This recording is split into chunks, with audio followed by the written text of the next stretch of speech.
আল্লাহর প্রেম ছাড়াই দুনিয়ায় কারো কাছে কোনো কিছু চায় না। যাদের হৃদয়ে আছে আল্লাহর ভয়, তারা কভু পথ ভুলে যায় না। রাতের আধারে যারা সেজদাতে রয়, দু চোখের অশ্রুতে নদী যেন বয়। রাতের আধারে যারা সেজদাতে রয়, দু চোখের অশ্রুতে নদী যেন বয়। ছলনার হাতছানি যতই আসুক, ছলনার হাতছানি যতই আসুক, পেছনে ফিরেও তাকায় না। যাদের হৃদয়ে আছে আল্লাহর ভয়, তারা কভু পথ ভুলে যায় না। আল্লাহর প্রেম ছাড়াই দুনিয়ায় কারো কাছে কোনো কিছু চায় না, কারো কাছে কোনো কিছু চায় না। আলহামদুলিল্লাহ, সমস্ত প্রশংসা সেই মহান রব্বুল আলামিনের, যে মহান রব আমাদেরকে জীবিত রেখেছেন, সুস্থ রেখেছেন, তার অফুরন্ত নিয়ামত দ্বারা ভরপুর করে রেখেছেন। এবং আহাব্বুল বিলাদ ইলাল্লাহি মাসাজিদুহা, পৃথিবীর সর্বোত্তম স্থান, তার ঘর মসজিদে এসে বসার মতো তৌফিক দান করেছেন। সেই মহান রবের দরবারে লক্ষ কোটি অগণিত শুকরিয়া জ্ঞাপন করছি, বলি আলহামদুলিল্লাহ। সম্মানিত মুসল্লি কেরাম, এতদিন যাবৎ গত শুক্রবার সহ যত আলোচনা করেছি, আজকের দিনের আলোচনা হচ্ছে সবচাইতে গুরুত্বপূর্ণ, সবচাইতে গুরুত্বপূর্ণ। আশা করি সবাই মনোযোগ সহকারে শুনবেন। আল্লাহ তাআলা যেন আমাকে তৌফিক দান করে আপনাদেরকে সঠিক বুঝটা দেওয়ার জন্য। ওমা তাওফিকি ইল্লা বিল্লাহ। আপনারা শুনবেন তো ইনশাআল্লাহ নাকি? আমরা সবাই জানি যে শেষ জামানায় রাসূলের উম্মতদের মধ্যে, অর্থাৎ মুসলমানদের মধ্যে ৭৩টা ভাগ হয়ে যাবে, ৭৩টা কাতার হবে। কয়টা হবে? বনি ইসরায়েলের কাতারের সংখ্যা ছিল ৭২, ৭১টা ছিল জাহান্নামী, একটা ছিল শুধুমাত্র জান্নাতি। আর রাসূল সাল্লাল্লাহু আলাইহি সাল্লাম বলে গেছে যে আমার উম্মতদের মধ্যে ৭৩টা দল হবে। মুসলমানদের মধ্যে ইহুদি, খ্রিস্টান, নাসারা, বৌদ্ধবাদ, মুসলমানদের মধ্যে ৭৩টা কাতার হবে। তার মধ্যে একটা দল জান্নাতি, আর বাকি ৭২টা দল তারা হলো জাহান্নামী। সাহাবীরা জিজ্ঞাসাও করেছিল যে ওই দলটা কারা, যেই দলটা জান্নাতে যাবে। আজকে শুধুমাত্র আলোচনার বিষয় এইটাই যে কোন দল জান্নাতে যাবে। আপনারা বুঝতে পারছেন কোন দল জান্নাতি, এটি কোরআন এবং হাদিসের আলোকে প্রমাণ করব ইনশাআল্লাহ। আল্লাহ রাব্বুল আলামিন বলেন, ওয়াল্লাযীনা আমানু ওয়া আমিলুস সালিহাতি আন্না লাহুম জান্নাতিন তাজরি মিন তাহতিহাল আনহার। আল্লাহু আকবার। আল্লাহ বলেন, হে বান্দারা, তোমাদের মধ্যে যারা ঈমান আনবে এবং দুনিয়ার বুকে সৎ কর্ম করবে, তাদের জন্য আমার জান্নাতটা সৃষ্টি করে রেখেছি। সুবহানাল্লাহ। এটা হলো এক কথায় উত্তর, এক কথায় উত্তর। যারা ঈমান আনবে ওয়া আমিলুস সালিহাত এবং সৎ কর্ম করবে, আন্না লাহুম জান্নাত, তাদের জন্যই আমার জান্নাত। তাহলে ঈমানদার কারা? এই জিনিসটা প্রশ্ন আসবে না যে ঈমানদার কারা? ঈমানদার হলেই তো জান্নাত। ঈমানদার হতে হবে কিনা? আল্লাহ রাব্বুল আলামিন বলেছেন, ঈমানদার কারা? অনুসরণ করবে যারা, আর যারা নবীজির অনুসরণ করবে না তারা হলো কাফের। কি? যারা রাসূলের আনুগত্য করবে না, রাসূলের অনুসরণ করবে না, আল্লাহর অনুসরণ করবে না, তারা হচ্ছে কি? কাফের। এই কথা আমি বললে হবে? এই কথা কোরআন ভালো লাগবে, তাহলে ঠিক আছে, তাই না? সূরা আলে ইমরানের ৩২ নম্বর আয়াতে আল্লাহ বলেছেন, আতিউল্লাহ ওয়ার রাসূল ওয়া ইন তাওয়াল্লাউ ফা ইন্নাল্লাহা লা ইউহিব্বুল কাফিরিন। আল্লাহ বলেছে আমার আনুগত্য করো, আতিউল্লাহ ওয়ার রাসূল, এবং আমার নবীজির আনুগত্য তোমরা করো। ফা ইন তাওয়াল্লাউ, যদি আমার আনুগত্য না করো আর আমার নবীজির আনুগত্য যদি তোমরা না করো, ইন্নাল্লাহা লা ইউহিব্বুল কাফিরিন, নিশ্চয়ই আল্লাহ তাআলা কাফিরদেরকে কখনো ভালোবাসেন না। কাদেরকে ভালোবাসেন না? কাফিরদেরকে ভালোবাসেন না। তার মানে বোঝা গেল আল্লাহ যে বলল আতিউল্লাহ ওয়া রাসূল, আমার আনুগত্য করো এবং রাসূলের আনুগত্য করো। ফাইন তাওয়াল্লাহ, যদি তোমরা না করো, ইন্নাল্লাহা লা ইউহিব্বুল কাফিরিন, কাফিরদেরকে আল্লাহ ভালোবাসেন না। তার মানে বোঝা গেল যারা আল্লাহ এবং রাসূলের আনুগত্য করে না তারাই হলো কাফির, আর আনুগত্য যারা করে তারা কি? তারাই হচ্ছে মুমিন। এটা হচ্ছে অল্প কথার মধ্যে থেকে বোঝা। যারা রাসূলের আনুগত্য করে, আনুগত্য জিনিসটা তারা বোঝেন, অনুসরণ করা আর ভালোবাসা, এই দুইটা জিনিস কিন্তু আসমান আর জমিন হচ্ছে তফাৎ।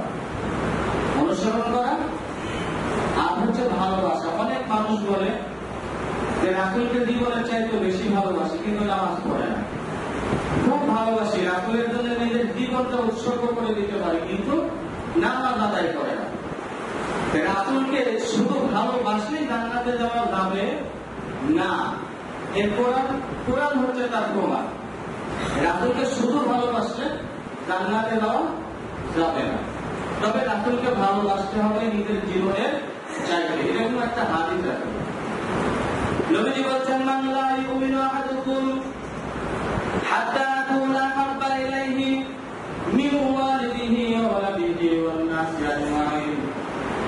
তোমাদের মধ্যে ততক্ষণ পর্যন্ত তোমরা পূর্ণ ঈমানদার হতে পারবে না, যতক্ষণ পর্যন্ত সারা দুনিয়ার বুকে যত মানুষ আছে সব মানুষের চাইতে, তোমার বাড়িতে যত মানুষ রয়েছে পরিবারে সবার চাইতে, এমনকি তোমার নিজের জীবনের চাইতে আমি নবীজিকে ভালোবাসবে, ততক্ষণ পর্যন্ত তোমরা পূর্ণ ঈমানদার হতে পারবে না। এই হলো রাসূলের হাদিস, ভালোবাসার কথা। যতক্ষণ পর্যন্ত না তুমি ওয়ান্নাসি আজমাইন, পৃথিবীর যত মানুষ আছে এক কথা তাদের চাইতে, এমনকি নিজের জীবনের চাইতে রাসূলকে ভালো না বাসবে, ততক্ষণ পর্যন্ত লা ইউমিনু, তোমরা ঈমানদার হতে পারবে না। আল্লাহ রাব্বুল আলামিন সূরা আলে ইমরানের 31 নম্বর আয়াতে বলেন, কুল ইন কুনতুম তুহিব্বুনাল্লাহা ফাত্তাবিউনি ইউহিব্বুকুমুল্লাহ ওয়া ইয়াগফির লাকুম যুনুবাকুম আল্লাহু গফুরুর রহিম। আল্লাহু আকবার। খুব গুরুত্বপূর্ণ একটি আয়াত।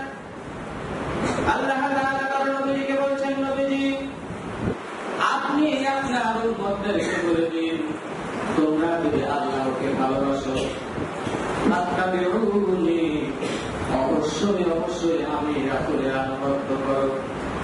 যদি তোমরা আমি রাসূলের আনুগত্য করতে পারো, অনুসরণ যদি তোমরা করতে পারো, ইউহিব্বুকুমুল্লাহ, তাহলে আল্লাহ তোমাদেরকে ভালোবাসবে। আর যদি আমি নবীর অনুসরণ না করো, আল্লাহ রাব্বুল আলামিন তোমাদেরকে ভালোবাসবে না। যখন আল্লাহ তোমাদেরকে ভালোবাসবে, আল্লাহ নিজেই বলছেন, ওয়ায়াগফির লাকুম যুনুবাকুম, ভালোবাসা যখন বান্দার জন্য আল্লাহ তৈরি হয়ে যাবে, তখন বান্দার জীবনের সমস্ত গুনাহগুলি ক্ষমা করে দেওয়া হবে। সুবহানাল্লাহ। আল্লাহু গফুরুর রহিম, আল্লাহ হচ্ছে ক্ষমাশীল দয়ালু। তার মানে বোঝা গেল যে গুনাহ যখন যখন করবে তখনই তো ক্ষমাটা হয় নাকি? গুনাহ না করলে মানুষকে কি ক্ষমা করবে আল্লাহ?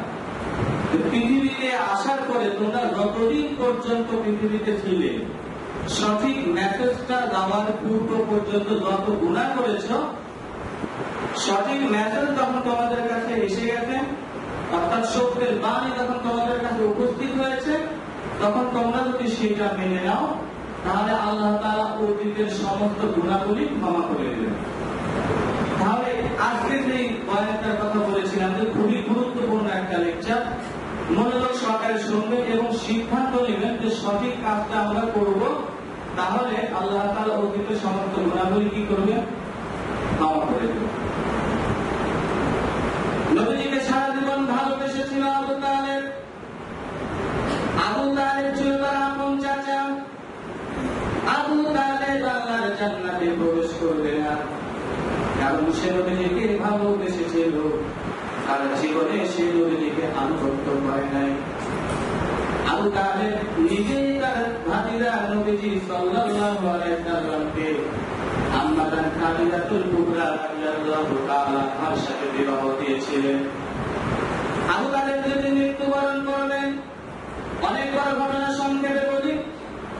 নবীজি পাশে বসে আছেন, বলছেন, চাচা আপনি আমাকে সারা জীবন এত ভালোবেসেছেন, আমি চাই আপনি আল্লাহর জান্নাতে প্রবেশ করবেন, শুধুমাত্র একটিবার আপনি কালিমা পড়েন। নবীজি বারবার বলেছেন, চাচা বলেন, লা ইলাহা ইল্লাল্লাহু মুহাম্মাদুর রাসূলুল্লাহ। আবু তালেব উত্তর দিল, হে ভাতিজা, আমার দুইটা সন্তান আলী এবং জাফরকে ইসলামের জন্য উৎসর্গ করে দিয়েছি। আমি তাদেরকে তো তোমার জন্য দিয়েছি, ইসলামের জন্য দিয়েছি। আমি সারা জীবন যে ধর্ম পালন করেছি, জীবনের শেষ মুহূর্তে ধর্মটা আমি কিভাবে ছেড়ে দেব? নবীজি বললেন, চাচা আমি যে আল্লাহর রাসূল, এইটা আপনার মুখে স্বীকার করতে হবে না, শুধুমাত্র আপনি বলবেন লা ইলাহা ইল্লাল্লাহ, আল্লাহ ছাড়া কোনো মাবুদ নাই। এতটুকু কথা যদি আপনি বলেন, হাসরের ময়দানে আপনার জন্য আমি আল্লাহর কাছে সুপারিশ করব। আর যদি আপনি এতটুকু কথা না মেনে নেন, হাসরের ময়দানে আল্লাহর কাছে আপনার জন্য সুপারিশ করতে পারবো না। তার নিজের চাচাকে কিন্তু এই কথা বললো আবু তালেব। আপনারা ইতিহাস পড়ে দেখবেন, অনেক হাদিসে রয়েছে যে আবু তালেব রাসূল সাল্লাল্লাহু আলাইহি ওয়াসাল্লামকে জীবনে বহু ভালোবেসেছিল, কিন্তু অনুসরণ করেনি, আনুগত্য করেনি।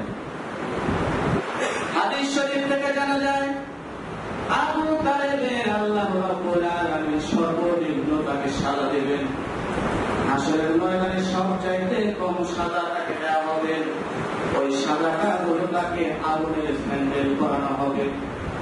নবীজি বলে গেছেন, আগুনের স্যান্ডেলের তাপমাত্রা এত প্রখর হবে, ওই তাপমাত্রার কারণে আবু তালেবের মাথার মগজগুলো টপক টপক করে উঠতে থাকবে। সম্মানিত মুসল্লিরা, আবু তালেব নিজের জীবনের চাইতে ভাতিজাকে বেশি ভালোবেসেছেন, কিন্তু নিজের বাস্তব জীবনে অনুকরণ করে নাই। এই আবু তালেবের যদি সর্বনিম্ন সাজা এটা হয়, তাহলে হাসরের ময়দানে আমাদের কেমন সাজা হবে?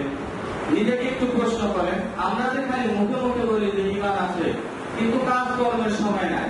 যে রাসূল জীবনে যা করেছে সেটা আমরা করতে চাই না, সেটা করতে আগ্রহী না। খালি মুখে মুখে বলি ইসলামের জন্য জীবন দিয়ে দিব, রাসূলের জন্য একেবারে জীবন দিয়ে দিব, এগুলো আমরা মুখে মুখে বলি, কিন্তু বাস্তব জীবনে সেটা আমরা অনুকরণ করি না। বাস্তব জীবনে যদি সেটা আমরা অনুসরণ আর অনুকরণ যদি আমরা না করতে পারি, তাহলে আমাদের অবস্থা কিন্তু সেই আবু তালেবের মতোই কিন্তু হবে। তবে আবু তালেবকে আল্লাহ তাআলা যে সাজা দেবেন সর্বনিম্ন, এই সর্বনিম্ন সাজার কারণে যদি তার মাথার মগজগুলো টকবক করে যদি ঢুকে এই আগুনের স্যান্ডেলের প্রখর তাপমাত্রার কারণে, তাহলে আমাদের কি অবস্থা হবে? নিজের মনকে একটা বার শুধু প্রশ্ন করেন যে আমাদের কি অবস্থা হতে পারে। আপনারা কি কখনো ভাবছেন যে আমাদের কি অবস্থা হবে? কখনো ভাবেননি। নবীজির হাদিস থেকে জানা যায়, নবীজি বলেছেন, কুল্লু উম্মতি হয়েছে সব উম্মত জান্নাতে প্রবেশ করবে, ইল্লা মান আবা, শুধুমাত্র আমাকে যারা অস্বীকার করেছে তারা জান্নাতে যেতে পারবে না। সাহাবীরা আল্লাহর নবীকে জিজ্ঞাসা করলেন, ইয়া রাসূলুল্লাহ, কোন মানুষগুলো আপনাকে অস্বীকার করেছে? নবীজি বললেন, মান আতাআনি দাখালাল জান্নাহ, যে ব্যক্তি আমি নবীজির আনুগত্য করেছে, যেই মানুষগুলো আমি নবীজির অনুসরণ করেছে, ওই ব্যক্তি আল্লাহর জান্নাতে প্রবেশ করবে। ওমান আসানি ফাকাদ আবা, আর যে ব্যক্তি আমি নবীজিকে অনুসরণ করে নাই, আনুগত্য করে নাই, ওই ব্যক্তি মূলত আমি নবীজিকে অস্বীকার করেছে। আনুগত্য এমন একটা জিনিস, আমি যদি আপনাকে আনুগত্য করি, আপনি যদি আমার সামনে থাকেন, আপনি যেভাবে পায়ের ভাবটা দেবেন, আমিও পিছন থেকে একইভাবে পায়ের ভাব দেব। আপনি যেইভাবে চুল কেটেছেন, আমি সেইভাবে চুল কাটবো। আপনি যেইভাবে দাঁড়িয়ে রেখেছেন, আমিও সেইভাবে দাঁড়িয়ে রাখবো। আপনার যে শার্ট করেছেন, সেই শার্টটা আমিও করবো। আপনি যদি মুখে স্নো পাউডার মাখান, আমিও মুখে স্নো পাউডার দেব। এই জিনিসটার নাম হলো অনুসরণ, অনুকরণ। অর্থাৎ অনুসরণ আর আনুগত্য জিনিসটা এমন একটা জিনিস যা আপনি যেইভাবে লাইফ স্টাইল যেরকম, আপনি যদি 12টার সময় ঘুমান, আমিও চেষ্টা করবো 12টার সময় ঘুমাবো, আমিও তা ঘুমাবো। আপনি যদি 6টায় উঠেন, আমিও 6টায় উঠবো। এটা হলো আনুগত্য। আর ভালোবাসা জিনিসটা কি? ভালোবাসা জিনিসটা হচ্ছে অন্তর থেকে আসে। আপনি আপনার বাবাকে খুবই ভালোবাসেন, কিন্তু বাবার কথা আপনি মানেন না। বাবার কথা যদি আপনি মানেন, তাহলে সেটা হচ্ছে আনুগত্য। আর যদি না মানে, অন্তর থেকে ভালোবাসেন, মন থেকে তো বাবা মাকে সবাই ভালোবাসেন, তাহলে সেটা হচ্ছে শুধুমাত্র ভালোবাসা, সেটা আনুগত্য না। সাহাবীরা নবীজিকে জিজ্ঞাসা করেছিল, নবীজি আপনি বললেন 73টা কাতার হবে, এই 73টা কাতারের মধ্যে শুধুমাত্র একটা দল জান্নাতে প্রবেশ করবে, আপনি আমাদেরকে বলে দিন সেইটাই কারা? নবীজি বললেন, কিতাবুল্লাহ ওয়া সুন্নাতু রাসূলিল্লাহ, যে ব্যক্তির মধ্যে আল্লাহর কিতাব থাকবে, আল্লাহর কোরআন থাকবে, এবং যে ব্যক্তি আমি নবীজির জীবদ্দশায় যত অনুকরণ, যত সুন্নাত করেছি, নিজের বাস্তব জীবনে সমস্ত সুন্নাতগুলো অ্যাপ্লাই করবে, ওই ব্যক্তি আল্লাহর জান্নাতে প্রবেশ করবে। সুবহানাল্লাহ। তার মানে বোঝা গেল যে কোরআন এবং হাদিসের উপরে রাসূল সাল্লাল্লাহু আলাইহি ওয়াসাল্লামের সুন্নাহ ভিত্তিক যে ব্যক্তি জীবন পরিচালনা করবে, সেই ব্যক্তি আল্লাহর জান্নাতে প্রবেশ করবে। এখন যে অবস্থা, সারা পৃথিবীর দিকে তাকালে দেখা যায় সবাই নিজেদেরকে হক বলে দাবি করে। শিয়ারা বলে আমরা হক, তাই না? হিন্দু তাওহীদ বলে আমরা হক, সর্বনার বলে আমরা হক, জামাত ইসলাম বলে আমরা হক, যত দল আছে, যতটাই বলুক না কেন, সবাই বলে কি আমরা হক, আমরা হক। কিন্তু প্রকৃত পক্ষে হক কারা? বলেন, সব মানুষই বলবে যে আমি ঠিক আছে, আমি সঠিক, আমি হক। কিন্তু প্রকৃত পক্ষে হক হচ্ছে তারা যাদের মধ্যে কোরআন এবং রাসূলের সুন্নাহ আছে। তারা কোরআন এবং রাসূলের সুন্নাহ যাদের মধ্যে আছে, তারা হচ্ছে কি হক। এখন আপনারা বলেন, দাড়ি রাখা রাসূলের সুন্নাত না? টুপি মাথা দেওয়া রাসূলের সুন্নাত না? টুপি এমন একটা সুন্নাত যা আপনার মাথায় দিলে সওয়াব হবে, কিন্তু আপনি যদি না দেন গুনাহ হবে। কিন্তু দাড়ি এমন একটা সুন্নাত, দাড়িটা যদি আপনি কাটেন আপনার গুনাহ হবে। দাড়িটা যদি কাটেন তাহলে কি হবে? গুনাহ হবে। দাড়ি যার নাই, ধরেন আমার দাড়ি নাই, আমি একটা ক্লিন শেভ করে আসি, আমাকে নামাজ পড়াইতে দিবেন? দেবেন আপনারা? দাড়ি তারা কাটে, দাড়ি তারা ছাটে, তারা ইমাম হতে পারে না, মুসল্লি হতে পারে। কথা বুঝতে পারছেন? মুসল্লি হতে পারে, তারা ইমাম হতে পারে না। এখন কোন পীর সাহেব, গত জুমায় আমি এখন আলোচনা করেছিলাম, কোন পীর সাহেবের মুখে যদি দেখি দাড়ি নাই, সে ক্লিন শেভ করে এবং মুখ রাখছে, এরকম পীর সাহেব যদি আমরা দেখি, তাহলে কি সেটা হক হবে? বলেন তো। সে তো নিজেকে দাবি করবে যে আমি সঠিক পথে আছি, হবে? হবে না। তাহলে মানুষের অনুসরণ, অনুকরণ যখন করবেন, তখন অবশ্যই দেখতে হবে তার মধ্যে রাসূলের সুন্নাহ আছে কিনা। সে ব্যক্তি জীবনটা কিভাবে পরিচালনা করে। আমার ভেতরে যদি আপনারা কোনো সময় ঘাটতি দেখেন, আপনারা আমাকে বাদ দিয়ে দেবেন যে হুজুর আপনার ভিতরে সুন্নাত নাই, আপনার ভিতরে আল্লাহর কোরআন নেই, আপনার ভিতরে আমার নামাজ, বাদ দিয়ে দেবেন। এইরকমই মানুষের করা উচিত। কিন্তু দুঃখজনক হলেও সত্য, এদেশের বেশিরভাগ মানুষই ধর্মীয় বিষয়ে অজ্ঞ, ধর্মের জ্ঞান তাদের নাই। ধর্মের জ্ঞান না থাকার কারণে যে যা বলে সেটাই তারা মানে। সাধারণ মানুষের কি দোষ আছে? আমি যদি আপনাকে একটা জিনিস বুঝাতে, হুজুর ঠিক করতে, হুজুর যা বলছে তাই ঠিক, কিন্তু আপনার বিবেক দিয়ে সেটা জল্পনা কল্পনা করা লাগবে, অনুসন্ধান করা লাগবে যে হুজুর যেটা বলছে সেটা কোরআন এবং হাদিসে আছে কিনা। কোরআন আর হাদিসের সাথে যদি মিলে যায় তাহলে হুজুরের কথা ঠিক আছে, আর যদি না মিলে হুজুরের কথা ঠিক না। খেয়াল করে দেখবেন এই সমাজের মধ্যে বহু পীর সাহেবের আবির্ভাব হয়েছে যাদের মধ্যে কোরআন নাই, নবীর সুন্নাত নাই। যার মধ্যে কোরআন নাই, নবীর সুন্নাত নাই, এই মানুষগুলো থেকে আপনারা সব সময় 100 গজ দূরে থাকবেন। সব সময় যেখানে কোরআন নাই, হাদিস নাই, সেখান থেকে আমরা কত দূরে? আরো বেশি দূরে। আমি 100 গজ দিয়ে উদাহরণ দিলাম, আরো বেশি দূরে থাকবে, ওটা স্পর্শই যাবেন না। এবং মানুষকে সচেতন করবে। মানুষকে কি করবে? সচেতন করবে।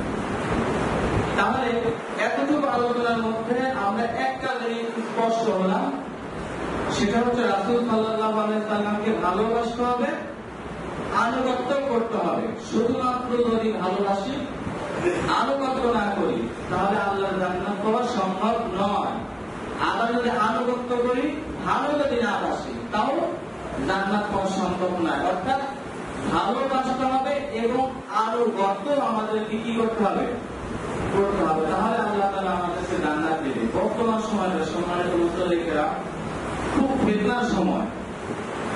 রাসূল সাল্লাল্লাহু আলাইহি সাল্লাম যে বলে গেছিল যে সেই জামানায় আগুনটা হাতে রাখা যতটুকু কষ্টকর হবে, তার চাইতে হাজার গুণ বেশি কষ্টকর হবে নিজের ঈমান সহ টিকে থাকার জন্য, নিজের ঈমানটা টিকে রাখার জন্য। নিজের ঈমানটা টিকে রাখা বড় কঠিন হয়ে গেছে এখন, বড় কঠিন। এমন কোন সেক্টর নাই যে সেক্টরে ঝামেলা নেই, এমন কোন জায়গা নেই, আপনারা নিজেরাও সাক্ষী, এই সেক্টরে ঘুষ নেই। এমন কোন জায়গা নেই একটা মানুষের কাছে হাজার চাইতে যাবে, সে সুদের চিন্তা করবে যে 1000 টাকা দিব, কয় টাকা দিবে কর। তাই না? এরকম হচ্ছে না সেক্টর গুলো। মানুষ সুদকে সুদ মনে করে না, ঘুষকে ঘুষ মনে করে না।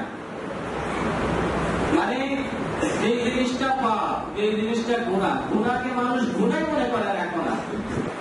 তাহলে রাসূলের অনুসরণ, অনুকরণ, আনুগত্য হয় কিভাবে আপনারা বলেন?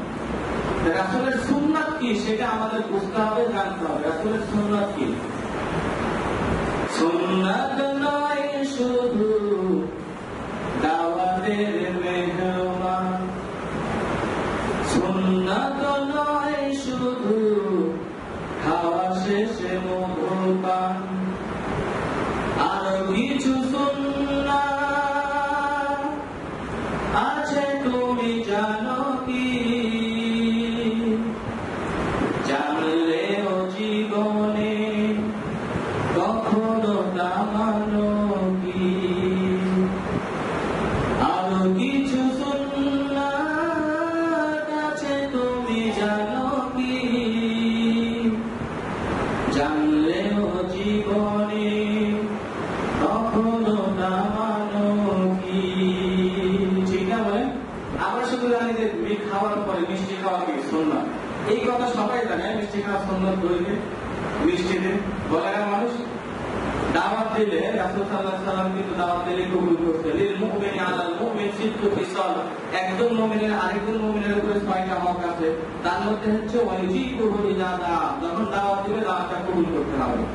দাওয়াত দিলে কবুল, এটা সুন্নাত বুঝেন। আর নিজের ভাইয়ের হককে ফিরিয়ে দিতে হয়, এইটা যে সুন্নাত সেটা আপনারা জানেন না, তাই না? নিজের ভাইকে আপনি ঠকায় 2 বিঘা জমি রেখে নিছেন, বাপ মাকে ঘুষলায় ফাঁসলায়, নিজের ভাইয়ের হককে ফিরিয়ে দিতে হয়, সেই সুন্নাত আপনারা জানেন না। নিজের বোনকে অন্য বাড়িতে বিবাহ দিয়েছেন,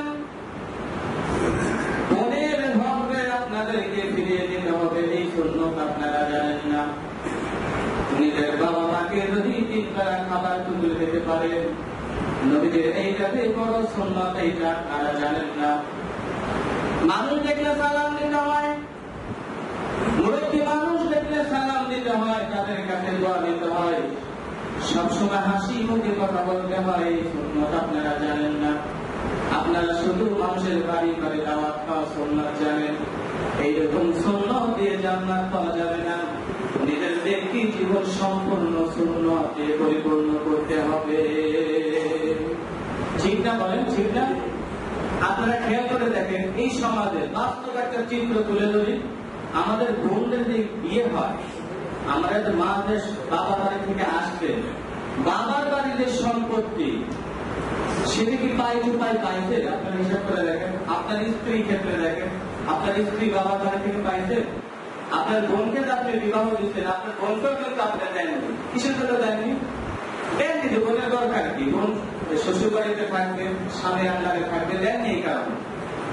কিন্তু এটা কি আল্লাহর হুকুম? এটা তো আল্লাহর হুকুম না।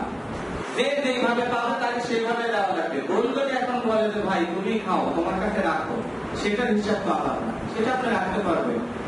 কিন্তু বোন দিনের পর দিন বাড়ির পিছনে আসে খালি ঘুরে। এরকম ইতিহাস আছে, নিজের বাবা মারা গেছে, বাবার লাশ কবরে নামাইতে দেয় না, যে আমাদের হক আগে বুঝায় দাও, তারপরে বাবার নাম নিচে নামাইতে দেবে। এরকম ইতিহাসও আছে, আমি সকলকে দেখি। কান্নাকাটি করে যে আমাকে দেও, পারিবারিক ভাবে অশান্তি হয়, নিজের বোনের হক মানুষ বিদায় দিতে চায় না। এগুলো কি সুন্নাত না? বড় সুন্নাত উভয় এগুলো। নবীজি যখন হালিমাতুস সাদিয়া রাদিয়াল্লাহু তাআলা আনহার ঘরে যখন যান, শিশু হয়েছিলেন। হালিমাতুস সাদিয়া রাদিয়াল্লাহু তাআলা আনহার দুইটা স্তনে দুধ ছিল। নবীজি সব সময় একটা দুধ পান করতেন, আর একটা স্তন কখনোই পান করতেন না। এই দ্বারা বোঝাতে চাইলেন আমার আরেকটা ভাই রয়েছে। হালিমাতুস সাদিয়া রাদিয়াল্লাহু তাআলা আনহার আরেকটা পুত্র সন্তান ছিল। নবীজি আরেকটা স্তনে মুখ দেন না, এই কারণ হলো নবীজি শিশু অবস্থায় বোঝাতে চাইলেন এই অপর দুধটা হলো আমার ওই ভাইয়ের। রাসূল সাল্লাল্লাহু আলাইহি ওয়াসাল্লাম শিশু অবস্থা, ছোট্ট অবস্থা, হালিমাতুস সাদিয়া যখন রাসূলকে নিয়ে যায়, দুইটা দুধের মধ্যে, দুইটা স্তনের মধ্যে একটা সবসময় পান করতো, আরেকটা তো মুখই দিত না, মুখ দিলেও সরাই দিত। রাসূল সাল্লাল্লাহু আলাইহি ওয়াসাল্লাম তার উম্মতদেরকে এই ধরনের শিক্ষা দিয়ে গেছে। এটা তারা বোঝাতে কি চাচ্ছে? যে আমি পৃথিবীতে ভাইয়ের হক ফিরিয়ে দেওয়ার জন্য পৃথিবীতে আদিষ্ট হয়েছি, এই পৃথিবীতে এসেছি। সুশিক্ষায় শিক্ষিত করার জন্য মানুষকে আমি এই পৃথিবীতে এসেছি। কিন্তু আজকে সেই রাসূলের সুন্নাত আমরা ধরে রাখতে পারিনি। রাসূলের সেই সুন্নাতের উপরে আমরা কি নাই। পৃথিবীতে কতদিন বাঁচবেন? নিজের মনকে একবার প্রশ্ন করে দেখেন। এই পৃথিবীতে আপনি 100 বছরের বেশি বাঁচতে পারবেন না। এই পৃথিবীটা হলো শুধুমাত্র ভাড়াটিয়াদের মতো। ঢাকা শহরে যারা ভাড়া থাকে, বাড়িওয়ালা এসে বলে ভাই বাড়িটা ছেড়ে দাও, বাড়িওয়ালা নোটিশ দেওয়া মাত্র বাড়িটা ছেড়ে দিতে হয়। আল্লাহ রাব্বুল আলামিন অনুরূপভাবে তার বান্দাদের জন্য যখন নোটিশ পাঠিয়ে দিবেন, এক মুহূর্ত এই দুনিয়ার বুকে আর থাকা যাবে না, সঙ্গে সঙ্গে আল্লাহর ডাকে আমাদের সাড়া দিতে হবে, সঙ্গে সঙ্গে ডাকে সাড়া দিতে হবে। ঠিক কিনা? এই বাড়িওয়ালা শুধুমাত্র ভাড়াটিয়ার মতো হচ্ছে এই পৃথিবীটা, শুধুমাত্র ভাড়াটিয়া। আপনি যে জমির মালিক, আজকে আপনি যে বাড়িতে জায়গাটাতে থাকেন, আপনি চিন্তা করে দেখেন কিছুদিন পূর্বে আপনার বাবা ছিল, তার পূর্বে আপনার বাবার বাবা ছিল, তার পূর্বে আপনার বাবার বাবার বাবা ছিল। আজকে ওই বাড়িতে আপনি আছেন, শুধুমাত্র বাড়ি পরিবর্তন হয়েছে। হয়তো আগে ছিল মাটির ঘর, এখন হয়েছে ইটের ঘর। এখন আপনার ঘরে আপনি এসি লাগিয়েছেন, ফ্যান দিয়েছেন। ভবিষ্যতে আপনি সেই ঘরে থাকবেন না, আপনার সন্তান ওই ঘরে থাকবে। শুধুমাত্র ব্যবধান, শুধু সময়, শুধুমাত্র 10 বছর, 20 বছর, 30 বছর, 40 বছর পর্যন্ত আপনি এইটা ভোগ করতে পারবেন। নির্দিষ্ট সময় পরে আপনি আর মালিক থাকবেন না। পৃথিবী তার বাস্তব প্রমাণ। বাবা যখন বৃদ্ধ হয়ে যায়, সন্তানরা বাবার কাছে এসে বলে যে তুমি কখন রেজিস্টার করো, কখন মারা যাও, তোমরা জায়গা জমিগুলো আমাদেরকে লিখে দিয়ে দাও, ঝামেলা মুক্ত হও। তার বাবাকে বলে বাবা 3 ভাইয়ের নামে 5 ভাইয়ের নামে জায়গা জমি যা আছে সব লিখে দেয়। লিখে দেওয়ার পরে ওই বাবার আর ভাতার এখন সন্তানের ঘর। এটা আপনারা দেখেন না, বিভিন্ন সময় খবরে, টেলিভিশনে, পেপার পত্রিকাতে আসেই যে ছেলে মেয়ে নিয়ে শুধুমাত্র করোনা উপসর্গ মাইকে নিয়ে এসে সেই জঙ্গলের মধ্যে ফেলাই দেয়। সন্তানদের নামে ঢাকা শহরে একটা বাড়ি আছে, এটা লিখে দেয়নি দেখে সব সন্তানেরা মিলে বাবাকে টর্চার করে না। পৃথিবী তার জ্বলন্ত বাস্তব প্রমাণ। এই কারণে আল্লাহ বলছেন স্মরণ করো সেই দিনের কথা, যেই দিন তোমার সম্পদ এবং সন্তান কোনো কাজে আসবে না। আল্লাহ নিজে বলতে সেই দিনের কথা তোমরা স্মরণ করো, সন্তান এবং সম্পদ কোনো কাজে আসবে না। সম্মানিত মুসল্লিরা, এই জিনিসগুলো আমাদের বোঝার প্রয়োজন যে আমরা কিসের পেছনে ঘুরছি, আজকে কিসের পেছনে ঘুরছি, আমাদের মূল্য কতটুকু। আজকে অহংকারের কারণে একজন আরেকজনের পাশে বসতে পারে না, হয় না এরকম? সমাজে যাদের দাপট বেশি, যাদের অর্থ বেশি, সম্পদ বেশি, মানুষই মনে করে না, তার কথার কোনো মূল্যই নাই, ভ্যালুই নাই। এটা তো ইসলাম না, দিস ইজ নট ইসলাম। ইসলাম হচ্ছে এমন একটা জিনিস। আমি সেখানে করোনা ভাইরাসের ভ্যাকসিন দিতে গেছিলাম, যার পরে মেম্বার সাহেব একটু রিকোয়েস্ট করছিলাম, ওদের নাকি একটা রিকোয়েস্ট লাগবে আমাদের এই ছাত্রীকে। যাওয়ার পরে এখন আমার আব্বা গেছে, মাও গেছে, মানে আমার আব্বা লাইনে দাঁড়াচ্ছে, মাও দাঁড়াইছে। একটু বৃষ্টি পড়তেছে দেখে আমি বলছি যে আমার আব্বা আছে, আমি একটু পরে দাঁড়াই। আমার আব্বা ফোন দিতে, দেওয়ার পরে যেখানে দাঁড়াইছে ওখানকার লোকজনকে সে কনভিন্স করছে যে আমার ছেলে আলেম মানুষ, একটু সুযোগ করে দিয়ে। তো ওরা সবাই বলতে, আচ্ছা ঠিক আছে, কোনো সমস্যা নেই, আসো বাবা দাঁড়াও। সবাই কিন্তু এরকম নানা বয়সী, দাদা বয়সী, দাঁড়াও দাঁড়াও। আমি বললাম যে আপনারা আমার চাইতে বয়স্ক মানুষরা যদি দাঁড়াইতে পারে, তাহলে আমি পেছনে দাঁড়াইতে সমস্যা কিছু। আমার কথা মনে বুঝতে পারেন আপনারা যে আমি আলেম হই না দাঁড় হই, মানে all men are equal in the eye of Allah. সব মানুষই আইনের চোখে সমান, সব মানুষ।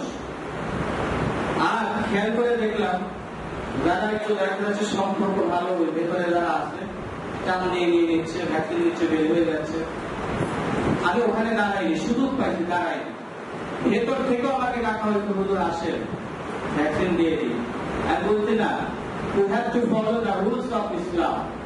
মনে মনে আমি এটা ভাবছি না, আমাদের ইসলামের রুলস ফলো করা লাগবে। ইসলাম যেভাবে বলে, আমি আলেম হয়ে আর যত বড় যাই কিছু হই না কেন, আমার জায়গা যেটা সেখানেই আমাকে দাঁড়াতে হবে। এদেশের প্রাইম মিনিস্টার যদি আজকে যদি ইসলাম থাকতো, এদেশে ইসলামের রুলস যদি ফলো করা হতো, দেশের প্রাইম মিনিস্টারও সেখানে দাঁড়াতে বাধ্য। যেখানে জায়গা সেখানেই তাকে দাঁড়াতে হবে এবং সেইভাবেই সেবাটা নিতে হবে। কিন্তু আনফরচুনেটলি আমাদের ইসলামটা ফলো করি না আমরা, শুধু নামে, শুধু মুখে, কিন্তু কাজ কর্মে আমরা ফলো করি না। একটা শুধুমাত্র ঘটনা শোনাই, হযরত ওমর রাদিয়াল্লাহু তাআলা আনহু যখন ক্ষমতায়, সন্ধ্যার সময় রাত্রিবেলা রাস্তার পাশ দিয়ে যাচ্ছে, একটা তাঁবুর ভিতরে থেকে মহিলার কান্নার আওয়াজ শুনতে পাওয়া যায়। হযরত ওমর রাদিয়াল্লাহু তাআলা আনহু সামনের দিকে গেলেন, ওই মহিলার স্বামী বের হয়ে আসলেন। হযরত ওমর জিজ্ঞাসা করলেন, ভাই মহিলা কেন কান্নাকাটি করেছে, আমি একটু জানতে চাই। মহিলার স্বামী বলল, আমার স্ত্রীর বাচ্চা ডেলিভারি হবে, বাড়িতে কোনো মহিলা মানুষ নাই, কি করতে পারি আমি আপনার কাছে জানতে চাই। কিন্তু হযরত ওমরকে ওই মানুষটা চিনতে পারেন। হযরত ওমর একটি মুহূর্ত দেরি করলেন না, সঙ্গে সঙ্গে বাড়িতে চলে গেলেন, নিজের স্ত্রীকে নিয়ে চলে আসলেন, নিজের স্ত্রীকে ঘরের ভেতরে ঢুকাইয়া দিলেন। বাচ্চা প্রসবের পরে নিজের স্ত্রীকে নিয়ে পুনরায় বাড়িতে ফিরে গেলেন। নিজের স্ত্রীকে নিয়ে আসতো ওই লোক, কিন্তু জানি না যে হযরত ওমরের কাছে ওমরের স্ত্রী হচ্ছে। হযরত ওমর রাদিয়াল্লাহু তাআলা আনহু সব সময় ওই দেশের মানুষদেরকে বলবেন, এই দেশের একটা মানুষ যদি না খেয়ে মারা যায়, হাসরের ময়দানে আল্লাহর কাছে আমার জবাব দিতে হবে। সব সময় কথাটা বলতো। আর আমরা ওই দেশের নাগরিক, করবেন আমরা কিভাবে আছি, শুধুমাত্র ভরসা করে আল্লাহর উপরে। কার উপরে? শুধুমাত্র ভরসা করে আল্লাহর উপরে। এই দেশ না, শুধু সারা পৃথিবীতে বড় লোক আরো বড় লোক হয়, গরিব আরো গরিব হয়। গরিবের রক্ত চোষা পয়সা দিয়ে বড় লোকরা আরাম আয়েসে থাকে। এই জন্য রাসূল সাল্লাল্লাহু আলাইহি ওয়াসাল্লাম বলছে, গরিব যারা তো তোমরা চিন্তা করবে না, ওই ধরনের বড় লোকের 500 বছর পূর্বে তোমরা আল্লাহর জান্নাতে প্রবেশ করবে। সুবহানাল্লাহ বলবে না, 500 বছর পূর্বে। এই কারণে যারা গরিব আছি, আমরা মধ্যবিত্ত যারা আছি, অর্থ ইনকাম করতে পারি না, আল্লাহর কাছে শুকরিয়া আদায় করেন, বলেন আলহামদুলিল্লাহ। আর এখন সব কথা বলা যায় না, সত্য কথা যদি বলি তাহলে বিভিন্ন ধরনের সমস্যা। এগুলো সত্য কথা বলা যাবে না। যতটুকু অ্যাবিলিটি, যতটুকু সক্ষমতা আছে ততটুকুই বলি, বলতে থাকি। তবে দোয়া করবেন, সবসময় দোয়া করি আল্লাহ যেন মানুষের সঠিক যে প্রাপ্য, সঠিক যে পাওনা, এই জিনিসগুলো গরিব মানুষের কাছে, এই জিনিসগুলো সবসময় যেন মানুষ পায়, সবাই সুখে শান্তিতে এই পৃথিবীতে যেন আমরা বসবাস করতে পারি। আল্লাহ তাআলা আমাদেরকে সেই তৌফিক যেন দান করে, বলি আমিন। আর আজকের বিষয়, মানে আজকে যে বিষয়ে লেকচার হলো, এটার মোরালিটি বলি, মন্তব্য হলো, একটা দল শুধু অনুসরণ করবেন, সেটার নামে কোনো দল না। সেই দলটার নাম হচ্ছে ইসলাম। আমাদের সকলের পরিচয় হচ্ছে আমরা মুসলিম, অন্য কোনো পরিচয় নেই। আর আমরা সবসময় চিন্তা করবো আল্লাহ, অর্থাৎ কোরআন এবং হাদিস অনুসরণ করা। এই দুইটার বাহিরে, কোরআন এবং সুন্নাহর বাইরে আর কোনো কিছুই নাই, যে যা বলুক না কেন। আজকের বক্তব্যের বিষয় এতটুকুই। এতটুকু আল্লাহ যেন আমাদেরকে সঠিকভাবে মানার তৌফিক দান করে, বলে আমিন। যারা সুন্নাত নামাজ পড়েননি, সুন্নাত নামাজ পড়ে নিন। আসসালামু আলাইকুম ওয়া রাহমাতুল্লাহ।